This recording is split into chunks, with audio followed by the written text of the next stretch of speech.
I'm not going to spend too much time on planetary environmental boundaries and spelling out exactly what they are, because you can look them up on Google. That's what the internet's for. And what I want to do here is to stimulate an exciting and perhaps a radical discussion as to why we are so evidently failing to remain within them and what on earth we're going to do about it.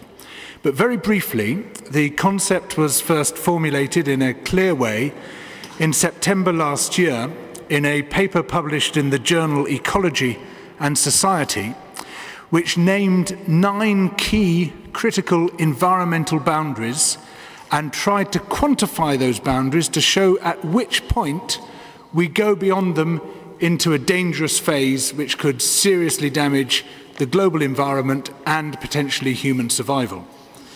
And the issues they have identified were biodiversity, the dispersal of man-made chemicals, climate change, freshwater systems, a stratospheric ozone depletion, land use change. Where have we got to? That's 7, there's a couple more. We'll get there. No, I said freshwater, I think. Nitrogen and phosphorus impacts and atmospheric aerosols, the particles high in the environment. And they say that on 3 of those areas we are already way beyond the safe limits for the safe planetary boundaries on those indicators. And those ones are biodiversity, and the safe limit they set was an extinction rate of no more than 10 species out of every million. We appear to be far beyond that.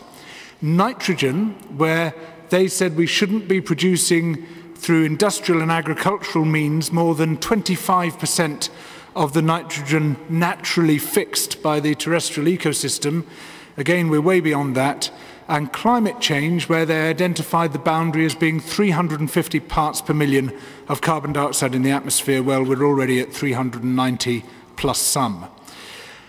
There's one of those boundaries where we seem to have got the situation under control, and that's the depletion of the ozone layer, stratospheric ozone. On all the others, we're heading in the wrong direction. Why have we been able to sort out ozone and nothing else? Well, primarily because the problem was a very specific one coming from a few point sources. It was the manufacturers of chlorofluorocarbons. They were depleting stratospheric ozone. You deal with them and you get rid of the problem, more or less. Now, they were relatively easy to confront because they were a small industrial lobby group and they didn't swing much weight with governments. And so the Montreal Protocol could come along and say, we're simply going to ban these refrigerants, these chlorofluorocarbons, end of problem. And there's a lesson in there, could you please all turn off your mobile phones? There's a lesson in there that basically if you've got a relatively weak industrial lobby group, you can get somewhere. And that should show us that part of the problem, at least, is the strength of industrial lobby groups. So why have we made such catastrophically poor progress with everything else? Well, I believe the root cause is the same as the root cause. I think I'd really appreciate if people didn't talk on their mobile phones while we're trying to have a discussion in here. If someone wants to talk on the mobile phone, please go outside. Thank you. I believe that the root cause for this environmental destruction, which these planetary boundaries document, is the same as the root cause for the loss on so many progressive fronts, all the way from social justice and the welfare state through to inequality. Many of the issues which we're facing today, we are spiraling backwards in terms of progressive policy. Why is this? Well, there was a strong clue, I feel, in one of the sessions that we had earlier on today, where Fareed Zakaria was talking about his vision of global democracy. And he was giving us a wonderful Panglossian view of how everything is improving and we're going to end up with the best of all possible worlds as a result of just letting the free market have its head and everybody gets richer. As a result, the world becomes more democratic. But he said there is a problem. There's a problem of vested interests spoiling this picture and pursuing short-term advantage which will damage future generations. And I thought, great, Perhaps now we're going to hear about ExxonMobil and its attempts to prevent climate change from being tackled. Maybe we're going to hear about the Koch brothers in the United States who are funding and directing the Tea Party movement and massively undermining democracy over there. Perhaps we're going to hear about the ways in which multinationals corrupt developing world governments. No. The vested interest he identified was environmental lobbyists who were preventing growth from proceeding as fast as it ought to proceed by lobbying against a new airport development in the United Kingdom, the Terminal 5 development. It was an appalling example to choose because this very bureaucratic, cumbersome cock-up, which was the Terminal 5 public inquiry, was opposed just as much by environmental groups as it was by those who wanted a new airport. But how on earth could someone as intelligent, as interesting as Fareed Zakaria come to the conclusion that the big democratic problem today is civil society lobbying and not corporate power? How could he come to the conclusion that the problem, which is damaging the prospects of future generations, is concern about environmental issues rather than a lack of concern about environmental issues? And the reason is that the views that he gave us this morning, though doubtless genuinely held by him, were the absolute mainstream establishment views which are now represented in Washington, which you will hear throughout the elite in the United States and indeed around the world. These have become mainstream. And they have not become mainstream by accident. They have become mainstream through an extremely effective system of corporate lobbying and of the corporate shaping of public discourse.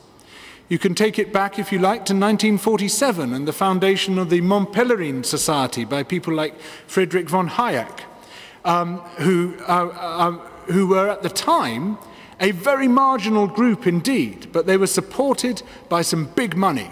A lot of multimillionaires and corporations liked what they were saying, that basically markets should triumph over all and the role of the state should be confined solely to securing markets, securing private property and facilitating business.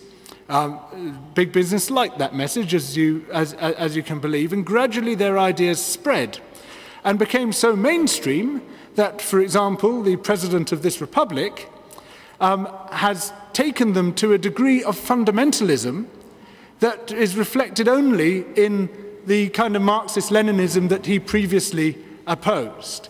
So he, Václav Klaus, takes the word of von Hayek and von Mises and gives it the same biblical authority as his communist opponents once gave to the writings of Marx and Lenin. And he sums up, really, the neoliberal position thus. He says, human wants are unlimited and should remain so, which I believe is one of the most chilling statements I've ever heard. Now, what these guys have done, particularly in the United States, but elsewhere around the world as well, is to recast the debate, to distract people from the actual issues of environmental deterioration and the other problems of inequality and social injustice and the rest of it, by recasting it in terms of values and getting people away from talking about facts and figures, where things go horribly wrong from the right-wing point of view. And in doing so, they have cleverly pushed our values along the spectrum from intrinsic to extrinsic. Now, intrinsic values are those held strongly by people who put a lot of weight on relationships, on their relationships with friends and families and communities, and who are quite happy in themselves. Extrinsic values are all about our self-image. It's about financial success, it's about the way we look, it's about the impression we create, it's about seeking rewards or praise from other people. Now, we've seen a very sharp shift, closely documented by psychologists, over the past few decades from intrinsic to extrinsic values, that people put far more weight on those outward shows, especially on financial success. What psychologists also show very clearly, and this is consistent in 70 countries where this has been studied, is that those who put strong weight on financial success tend to be much less caring about other people, they have less empathy, they're less interested in human rights, less interested in equality, less interested in the environment. And the conservative and corporate effort has been to inculcate and foster those extrinsic values, which creates a more favourable environment for corporate power to grow. And in doing so, they make it extremely hard for any of us to pursue either the protection of the environment or the other progressive liberal ideas that we favour. And unfortunately, progressives have completely played into their hands, because rather than trying to confront those values and to shift it back along the extrinsic to intrinsic spectrum, we have tended to try to appease those values. So, for instance, environmentalists have said, well, you could be really cool if you buy a hybrid car. And in doing so, we emphasize the value of being cool and looking good and impressing your friends, rather than what we really want to talk about, which is being kind and caring and empathetic towards other people.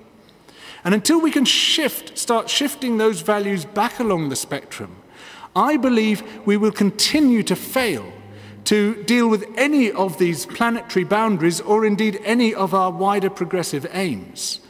And that by simply confronting people with facts when they're not ready to receive them because their values are in the wrong place, we're not going to succeed either. And instead of breaking this up, breaking it up into those nine boundaries, breaking it up issue by issue, trying to tackle those all singly, knowing that we are failing on all fronts, we were instead to start coming together and to start talking about what society should look like, what values we want people to hold, what ideals we should be aspiring towards, whether we really want to end up as a fundamentally selfish, neoliberal people who put enormous store on financial success, or whether we want to end up with a world that's better for everybody, where we care about people who are in less fortunate position than ourselves, we care about future generations, we care about the unborn. This is the values-based discussion that we should be having. The more technical we make it, the more specific we make it, the more we divide it up into these 9 subject areas or 20 subject areas or 100 subject areas and treat them all as if they were separate, discrete issues, the more we will fail to address any of them. This is about hearts and minds. This is about a serious and coordinated assault on hearts and minds going back at least 60 years, an assault figureheaded by people like Václav Klaus, but promoted covertly by some very powerful corporate actors who fund think tanks, who fund political movements like the Tea Party movement, to try to change our values and change the sort of people we are. And we cannot fight them without fighting them on that territory, on the territory of values, on the territory of culture, on the territory of society.